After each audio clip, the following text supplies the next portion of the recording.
ये साप्ताहिक बाइबल का उपदेश Plainfield Christian science church independent से है, जो प्लेनफील्ड, न्यू जर्सी, अमेरिका में है। अधिक जानकारी के लिए कृपया हमारी वेबसाइट पर जाएं www.plainfieldcs.com। आपके अध्ययन के लिए ये पाठ रविवार 17 मई 2026 के लिए है। विषय नश्वर और अमर, स्वर्णपथ, भजन संहिता। हे यहोवा, मैंने तुझी पर भरोसा रखा है। मैंने कहा, तू मेरा परमेश्वर है। मेरे दिन तेरे हाथ में हैं। उत्तरदायी अध्ययन। उत्पत्ति, भजन संहिता, अय्यूब। आदम की वंशावली ये है, जब परमेश्वर ने मनुष्य की सृष्टि की, तब अपने ही स्वरूप में उसको बनाया। उसने नर और नारी करके मनुष्य की सृष्टि की और उन्हें आशीष दी, और उनकी सृष्टि के दिन उनका नाम आदम रखा। जब यारद 162 वर्ष का हुआ, जब उसने हनूक को जन्म दिया, और मतूशीला के जन्म के पश्चात हनूक 300 वर्ष तक परमेश्वर के साथ साथ चलता रहा, और उसके और भी बेटे बेटियां उत्पन्न हुईं। और हनूक की कुल अवस्था 365 वर्ष की हुई। और हनूक परमेश्वर के साथ साथ चलता था, फिर वो लूप हो गया, क्योंकि परमेश्वर ने उसे उठा लिया। खरे मनुष्य पर दृष्टि कर और धार्मिक को देख, क्योंकि मेल से रहने वाले पुरुष का अंत फल अच्छा है। और तेरा जीवन दोपहर से भी अधिक प्रकाशमान होगा, और चाहे अंधेरा भी हो तो भी वो भोर सा हो जाएगा। पाठ उपदेश बाइबल में से भजन संहिता। यहोवा का धन्यवाद करना भला है। हे परम प्रधान, तेरे नाम का भजन गाना। प्रतिकाल को तेरी करुणा और प्रति रात को तेरी सच्चाई का प्रचार करना। परंतु मेरा सींग तूने जंगली सांड का सा ऊंचा किया है। मैं तत के तेल से चुपड़ा गया हूँ। धार्मी लोग खजूर के नियन फूले फलेंगे, और लुबनान के देवदार के नियन बढ़ते रहेंगे। वो यहोवा के भवन में रूपे जाकर हमारे परमेश्वर के आंगनों में फूले फलेंगे। वो पुराने होने पर भी फलते रहेंगे, और रस भरे और लहलहाते रहेंगे। भजन संहिता। हे यहोवा, तूने मुझे जांच कर जान लिया है। तू मेरा उठना बैठना जानता है, और मेरे विचारों को दूर ही से समझ लेता है। मेरे चलने और लेटने की तू भली भांति छानबीन करता है, और मेरे पूरे चाल चलन का भेद जानता है। हे यहोवा, मेरे मुंह में ऐसी कोई बात नहीं जिसे तू पूरी रीति से ना जानता हो। मेरे मन का स्वामी तो तू है। तूने मुझे माता के गर्भ में रचा। मैं तेरा धन्यवाद करूंगा, इसलिए कि मैं भयानक और अद्भुत रीति से रचा गया हूँ। तेरे काम आश्चर्य के हैं, और मैं इसे भाली भांति जानता हूँ। जब मैं गुप्त में बनाया जाता और पृथ्वी के नीचे स्थानों में रचा जाता था, तब मेरी हड्डियां तुझसे छिपी न थीं। तेरी आंख ने मेरे बेडोल तत्व को देखा, और मेरे लिए तो, हे परमेश्वर, तेरे विचार क्या ही बाहुमूल्य हैं। उनकी संख्या का जोड़ कैसा बड़ा है। यदि मैं उनको गिनता तो वो बालों के कनकों से भी अधिक ठहरते। जब मैं जाग उठता हूँ, तब भी तेरे संग रहता हूँ। अब्रानियों। ये मल्कीसिदक सालम का राजा और परम प्रधान परमेश्वर का याजक सर्वदा याजक बना रहता है। जब इब्राहिम राजाओं को मारकर वापस जाता था, तो इसी ने उससे भेंट करके उसे आशीष दी। इसी को इब्राहिम ने सब वस्तुओं का 10वां अंश भी दिया।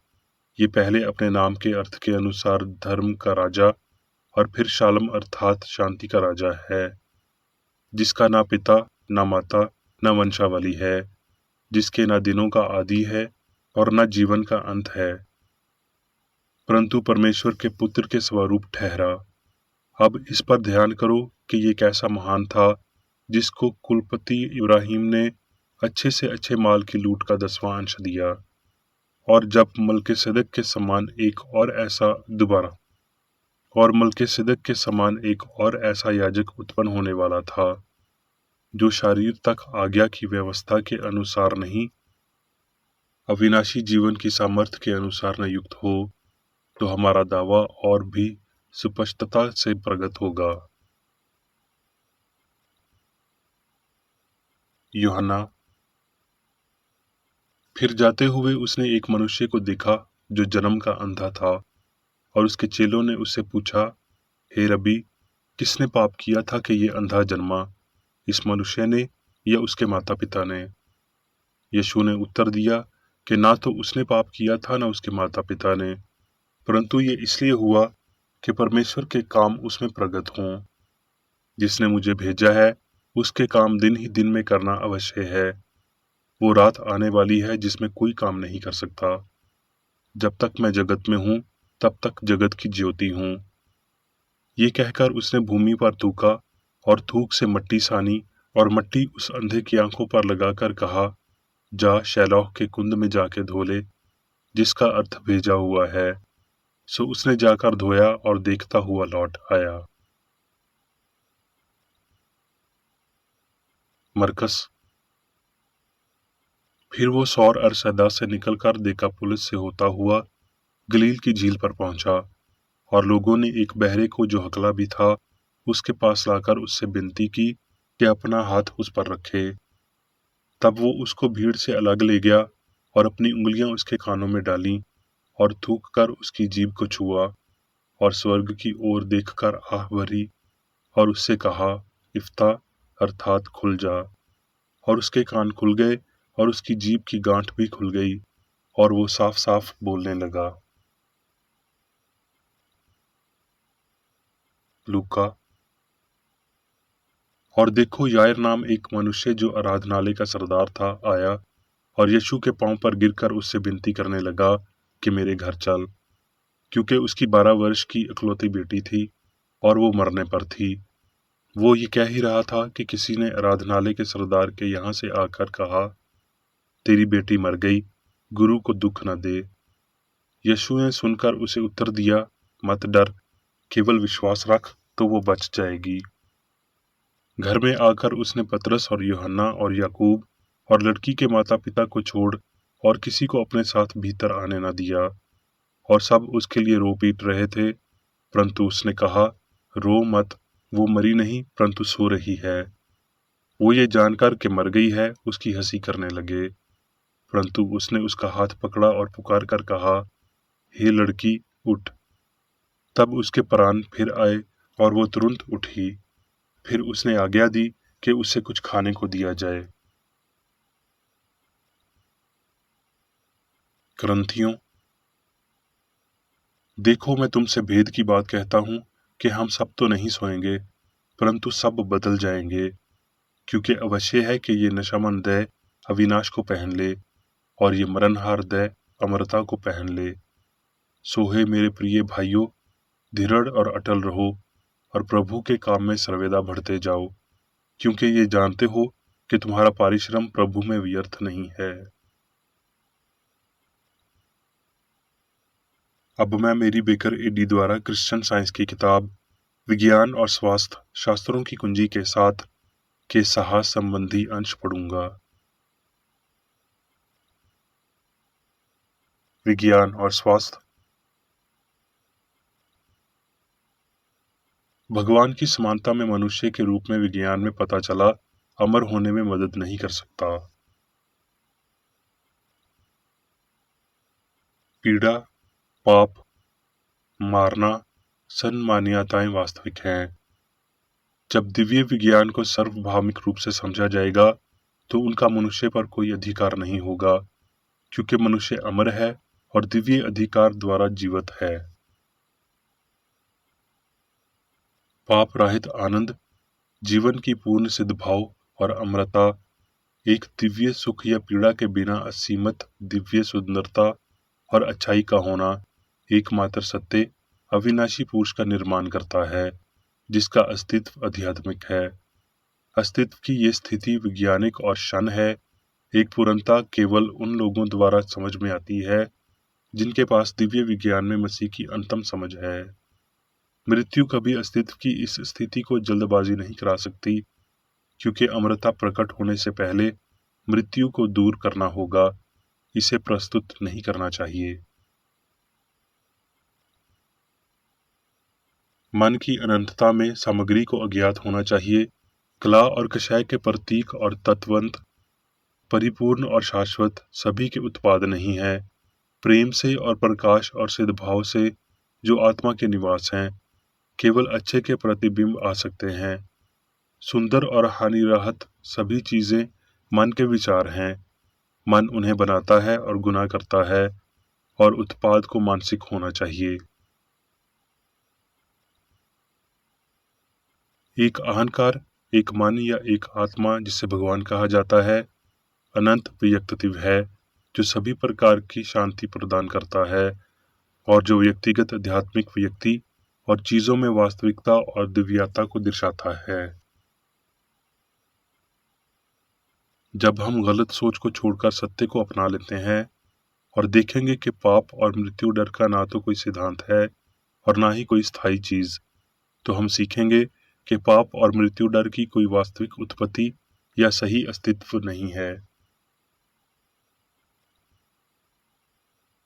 जैसे जैसे मनुष्य आत्मा को समझने लगते हैं, वो ये विश्वास छोड़ देते हैं कि ईश्वर के अलावा कोई सच्चा अस्तित्व है। मन सभी आंदोलनों का स्रोत है, और इसकी स्थायी और सामंजस्य पूर्ण कार्रवाई की मान्यता या जांच करने को जोड़ता नहीं है। मन कल और आज और हमेशा जीवन, प्रेम और ज्ञान की तरह ही है। अमर मन द्वारा शासित मनुष्य हमेशा सुंदर और भावी होता है। प्रतीक सफलवश ज्ञान, सुंदरिय और पवित्रता को प्रकट करता है। जीवन शाश्वत है, हमें इसका पता लगाना चाहिए और इसके बाद प्रदर्शन शुरू करना चाहिए। जीवन और अच्छाई अमर है। आइए फिर हम उम्र और तुषार की बजाय अपने अस्तित्व के विचारों को प्रेम, ताजगी और निरंतरता में आकार दें।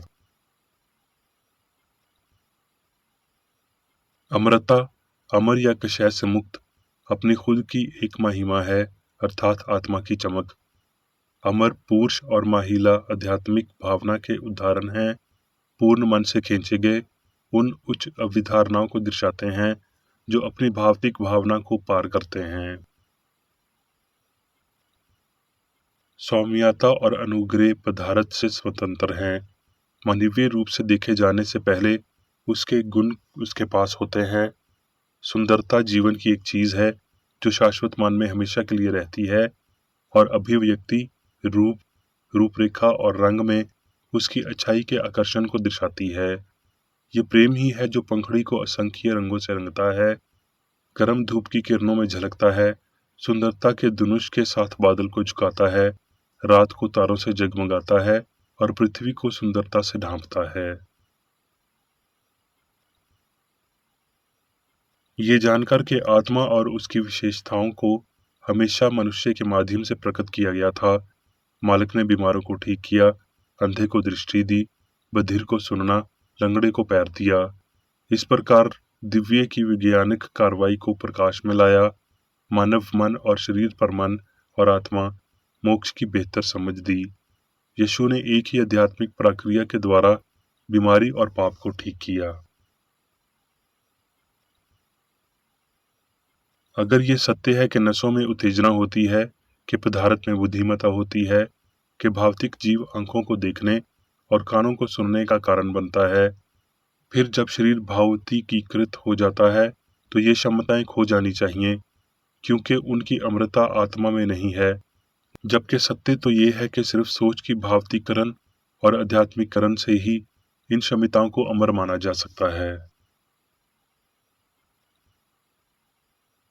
अमर और आध्यात्मिक तथ्य इस नश्वर और भावतिक सोच से अलग मौजूद है।